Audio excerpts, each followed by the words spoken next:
Assalamualaikum warahmatullahi wabarakatuh. Kami dari kelompok 6 ingin mempresentasikan hasil diskusi kami mengenai tools visualisasi grafik pada Neo4j menggunakan aplikasi Tableau. Kami beranggotakan 4 orang yang diketuai oleh M. Raka Naufal dengan NPM 2235100057. Selanjutnya ada Shivani Kurniamora dengan NPM 2235100343. Lalu ada Eka Rahmana Putri dengan NPM 2235100057. Dan terakhir yaitu Suci Suryani dengan NPM 2235100715. Nah, adapun Tableau tersebut adalah salah satu perangkat lunak, analitik, dan visualisasi data yang terkemuka digunakan secara luas di berbagai industri. Tableau memungkinkan pengguna untuk mengubah data mentah menjadi visualisasi yang lebih menarik seperti grafik, diagram, peta, dan dashboard tanpa perlu banyak keahlian dalam pemrograman. Tableau sering digunakan oleh perusahaan analisis data dan ilmuwan data untuk memahami pola dalam data dan mengambil keputusan bisnis berdasarkan wawasan yang diperoleh. Adapun Tableau sendiri dikembangkan pada tahun 2003 oleh Christophe Padhanrahan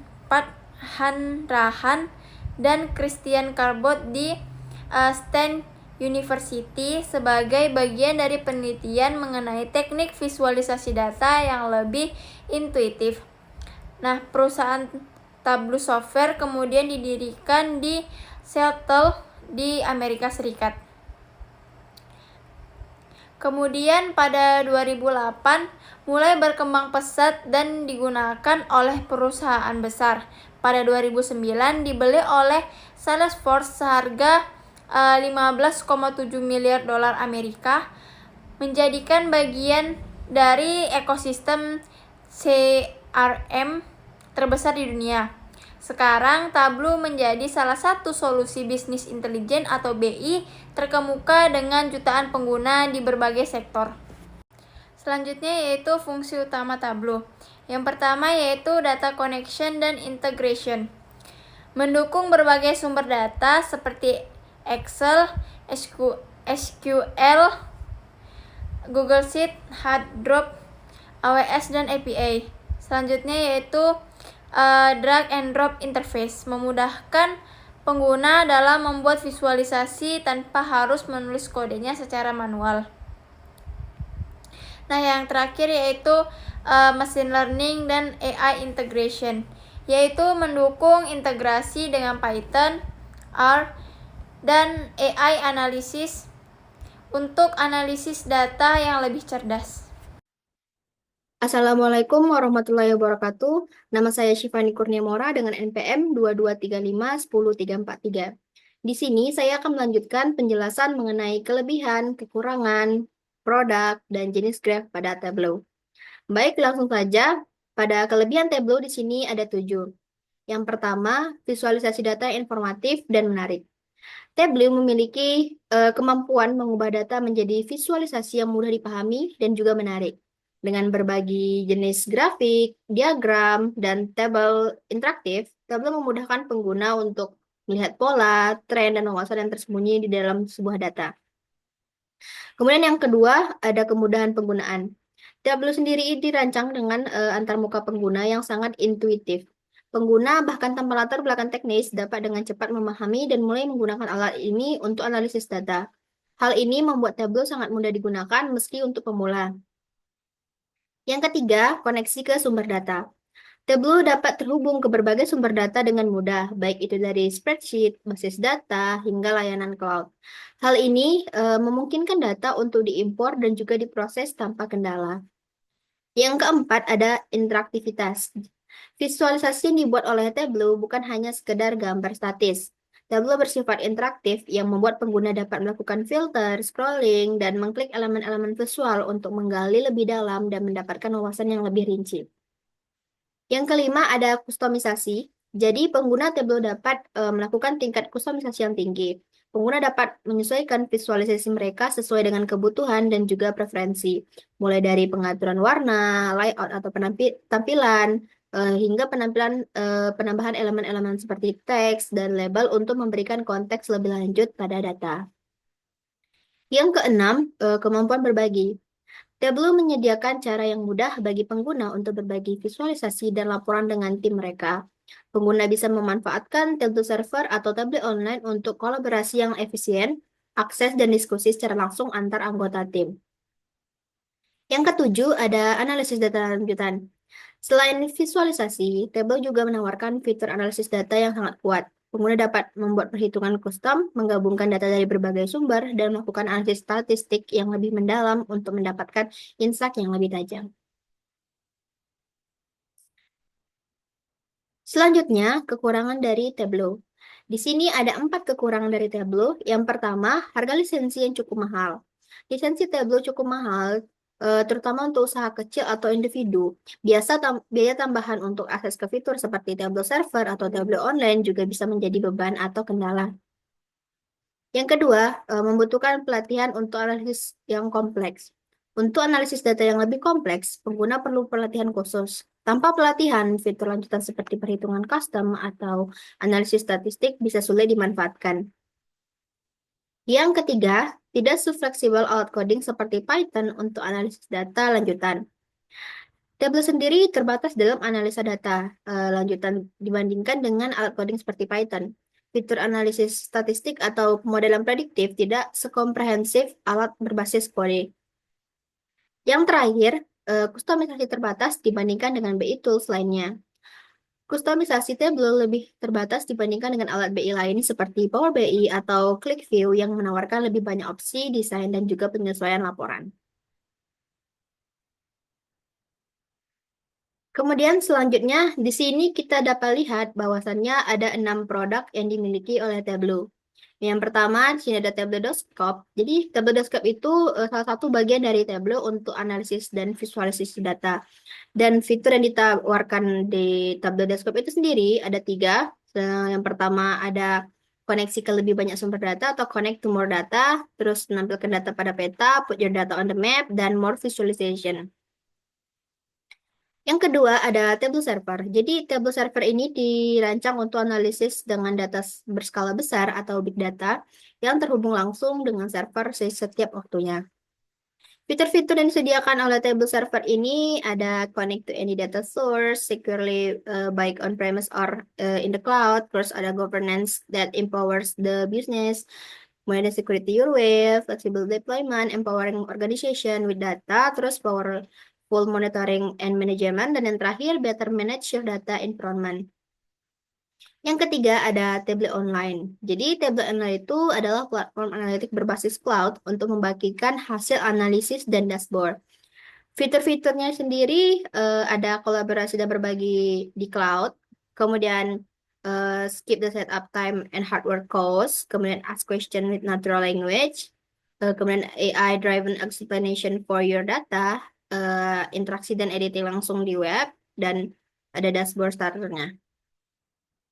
Kemudian produk yang keempat itu ada Tableau Prep, di mana Tableau Prep itu adalah platform untuk menggabungkan dan membersihkan data sebelum dianalisa.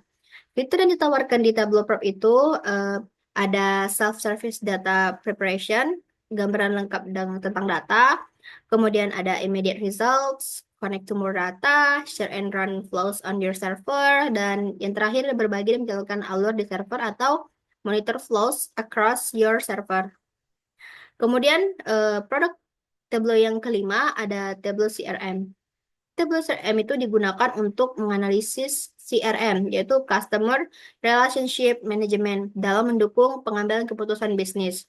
Fitur yang ditawarkan ada make the right decision every time, kemudian ada memberikan rekomendasi langkah selanjutnya atau know exactly what to do next, dan yang terakhir fully part of Salesforce CRM. Kemudian yang terakhir itu ada Tableau Public. Jadi Tableau Public itu merupakan versi gratis Tableau untuk visualisasi data dan publikasi hasil analisa secara terbuka. Selanjutnya ada jenis graph data yang ada pada Tableau. Di sini ada beberapa, sekitar 9 jenis graph. Yang pertama itu ada bar chart atau diagram batang. Bar chart itu adalah grafik yang menampilkan data dalam bentuk batang, vertikal atau horizontal dengan panjang batang yang diwakili nilai data. Nah, grafik ini berguna untuk membandingkan nilai antar kategori atau melihat perkembangan data dari waktu ke waktu. Nah, contohnya dapat kita lihat di sini, bahwasannya di sini ada batang yang berbentuk vertikal dan juga horizontal, yang dimana hal tersebut mewakili dari nilai data yang dimiliki. Kemudian yang kedua ada line chart. Jadi line chart itu menggambarkan data dalam bentuk garis yang menghubungkan titik-titik pada sumbu X dan Y. Nah, grafik line chart ini efektif untuk menunjukkan tren atau perubahan data sepanjang waktu, seperti harga saham atau suhu yang berubah seiring waktu.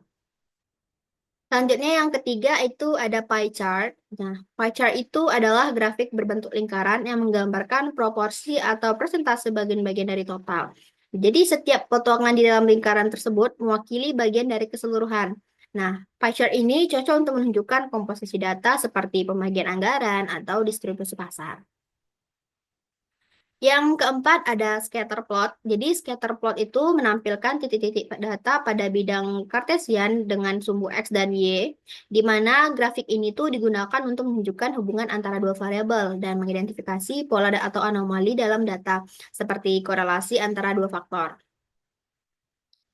Kemudian yang kelima di sini ada map. Nah, map di tabel itu digunakan untuk visualisasi data geografis dengan peta interaktif, di mana peta ini berguna untuk memetakan data ke lokasi geografis yang tepat seperti penyebaran populasi atau distribusi penjualan berdasarkan wilayah. Selanjutnya ada histogram. Jadi histogram itu sendiri adalah grafik yang menggambarkan distribusi frekuensi data dalam interval atau bin. Nah, histogram ini sendiri digunakan untuk melihat sebaran data dan menganalisa pola distribusi seperti frekuensi nilai dalam sebuah dataset. Selanjutnya ada tree map. Tree map itu menggambarkan hierarki data dalam bentuk kotak-kotak yang ukurannya mencerminkan sebuah proporsi data.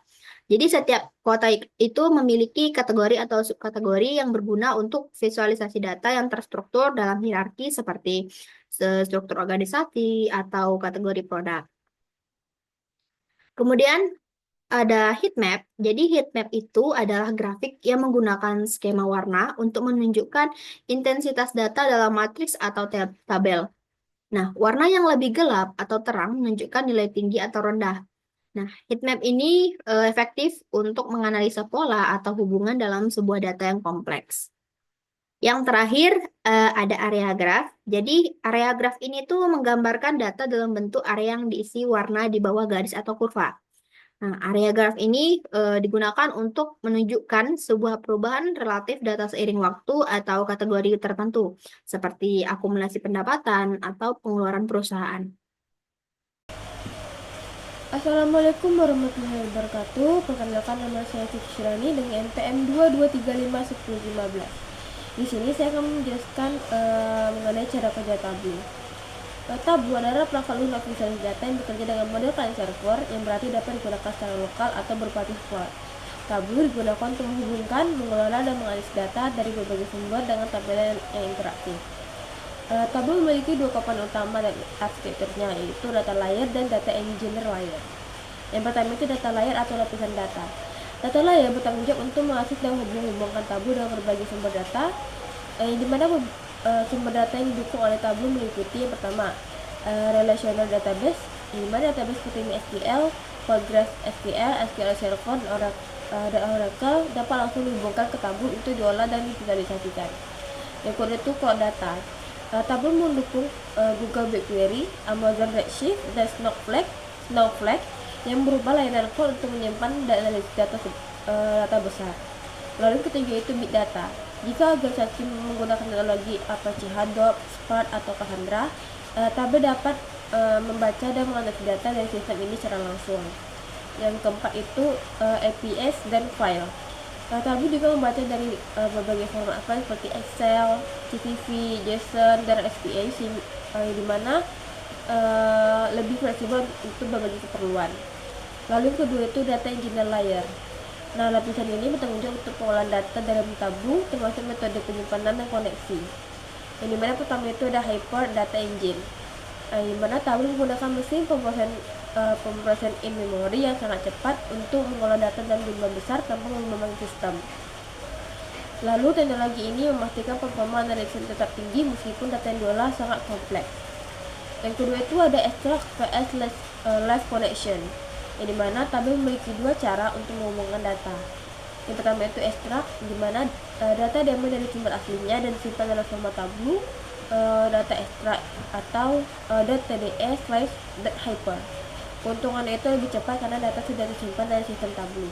Kekurangannya, data tidak akan diperbarui secara instan. Lalu Live Connection, Tableau terhubung langsung ke database tanpa menyimpan data di dalamnya. Keuntungan itu, data selalu real time dan otomatis diperbarui. Kekurangannya bergantung pada kecepatan database utama sehingga bisa lebih lambat dibandingkan extract. Baik, selanjutnya itu saya akan menjelaskan mengenai instalasi Tableau. Nah, pada gambar sebelah kiri kita melihat langkah-langkah untuk membuka Tableau desktop, yang dimana opsinya itu terdiri dari 3 langkah utama, yaitu download, install, dan register. Yang pertama itu download. Di sini kita mengunduh file instalasi dari situs resmi Tableau, yaitu https://www.tableau.com, dan pastikan memiliki versi sesuai dengan sistem operasi laptop kita. Lalu yang kedua itu install. Jangan file yang telah diunduh dan ikuti studi pemasangannya, di mana proses ini melibatkan persetujuan lisensi dan pengaturan awal perangkat lunak. Lalu ketiga itu register. Setelah instalasi selesai, pengguna harus mendaftarkan akun Tableau. Nah, jika kita menggunakan versi trial atau gratis atau Tableau publik, cukup buat akun untuk memulai. Yang ketiga itu untuk versi berbayar. Pengguna harus memasukkan lisensi resmi. Lalu untuk versi Tableau, pada gambar sebelah kanan kita dapat melihat tampilan awal Tableau desktop setelah instalasi berhasil. Tableau memiliki beberapa versi, bisa disesuaikan dengan kebutuhan pengguna. Yang pertama itu Tableau desktop. Nah, pada Tableau desktop ini kita membuat visualisasi data secara lokal di komputer dan menyediakan berbagai fitur analisis dan pembuatan dashboard interaktif. Lalu Tableau desktop ini cocok untuk analisis pribadi atau tim kecil. Lalu kedua itu Tableau server. Nah, Tableau server ini digunakan dalam organisasi untuk berbagi dan mengolah laporan secara aman. Lalu memungkinkan banyak pengguna mengakses dan berkolaborasi dalam analisis data. Lalu yang ketiga itu Tableau online. Nah, Tableau online ini versi berbasis cloud yang memiliki fungsi serupa dengan Tableau server. Tidak memerlukan interaksi lokal sehingga lebih fleksibel untuk digunakan di mana saja. Lalu yang keempat itu Tableau publik. Nah, Tableau publik ini adalah Tableau versi gratis yang memungkinkan pengguna membuat dan membagikan visualisasi data dan semua dashboard yang dibuat bersifat publik dan dapat diakses oleh siapa saja. Tableau publik ini cocok untuk pembelajaran atau proyek open source. Baik, selanjutnya itu halaman awal Tableau. Nah, ketika pertama kali kita membuka Tableau, kita akan melihat halaman awal seperti gambar yang sebelah kiri. Nah, halaman ini dari berbagai bagian utama, yaitu pertama itu panel connect atau bagian di sebelah kiri, di mana menampilkan opsi untuk menghubungkan Tableau ke berbagai sumber data seperti Microsoft Excel, SQL Server, Google Sheet, dan lainnya. Nah, jika sebelumnya sudah terhubung dengan database tertentu, daftar koneksi yang terakhir digunakan akan muncul pada halaman ini. Lalu kedua itu Quick Start atau bagian tengah. Nah, Quick Start ini memudahkan pengguna untuk langsung membuka workbook yang sudah ada atau membuat visualisasi baru dari awal. Lalu panel Discover atau bagian sebelah kanan. Nah, panel Discover ini berisikan sumber data pembelajaran, tutorial, berita terbaru, dan referensi dari komunitas Tableau. Nah, panel Discover ini cocok bagi pengguna yang ingin mempelajari fitur terbaru atau mendapatkan inspirasi dari proyek Tableau lainnya. Lalu pada gambar sebelah kanan itu sumber data Tableau. Nah, menunjukkan daftar sumber data yang bisa digunakan dalam Tableau, dan Tableau mendukung berbagai sumber data, diantaranya itu pertama database relasional seperti SQL, PostgreSQL, SQL Server, dan Oracle. Nah, database relasional ini cocok untuk perusahaan yang menyimpan data dalam sistem manajemen basis data atau DBMS. Lalu yang kedua itu layanan cloud, termasuk Google BigQuery, Amazon Redshift, Snowflake, dan Azure SQL database. Ideal untuk perusahaan yang menggunakan cloud computing untuk penyimpanan dan analisis data. Lalu file data, Tableau dapat membaca data dari Excel, CSV, JSON, dan teks lainnya. Berguna untuk pengguna yang mengolah data dalam bentuk spreadsheet atau file sederhana. Lalu yang terakhir itu Big Data dan APA. Tableau dapat terhubung ke Hadoop, Spark, dan Cassandra untuk analisis big data. Selain itu, Tableau mendukung REST API untuk menarik data dari sistem lainnya. Baik, sampai sini saja penjelasan saya. Penjelasan selanjutnya akan dilanjutkan oleh teman saya. Baik, saya Melka Noval. Di sini saya akan menjelaskan tampilan workbook yang terletak pada gambar 1, di mana pada gambar pertama terlihat tampilan data source di Tableau. Yang pertama ada connection, yaitu terletak di sebelah kiri dan menunjukkan sumber data yang digunakan, yaitu file CSV. Dan kita dapat menambahkan lebih banyak sumber dengan mengklik add.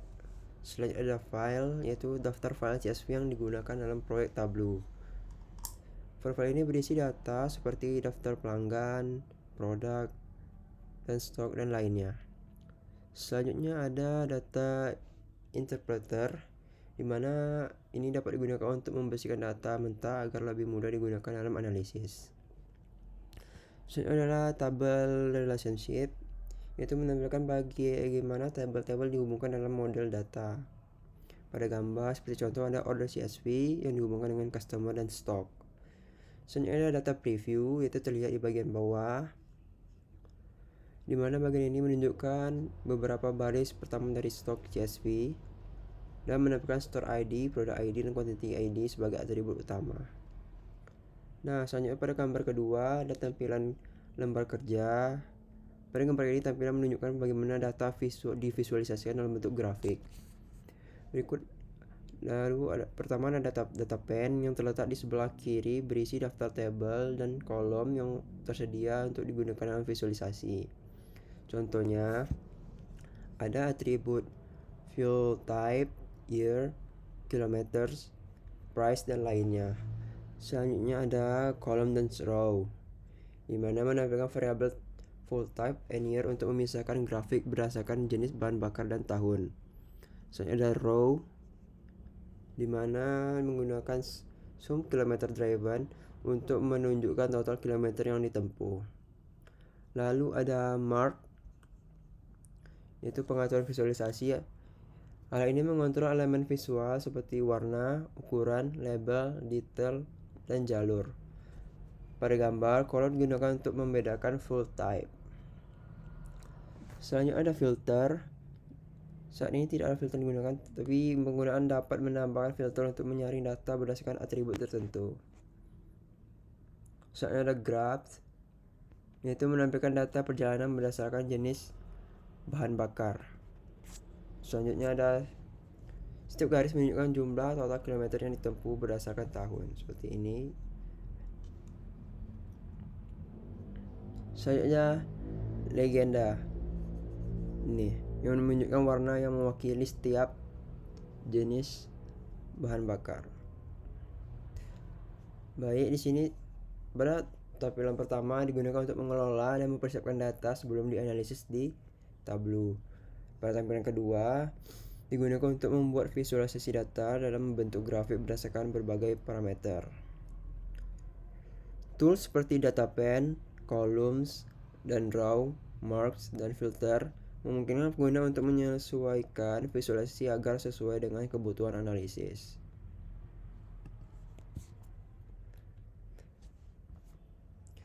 Kesimpulannya, Tableau adalah alat yang kuat untuk analisis dan visualisasi data.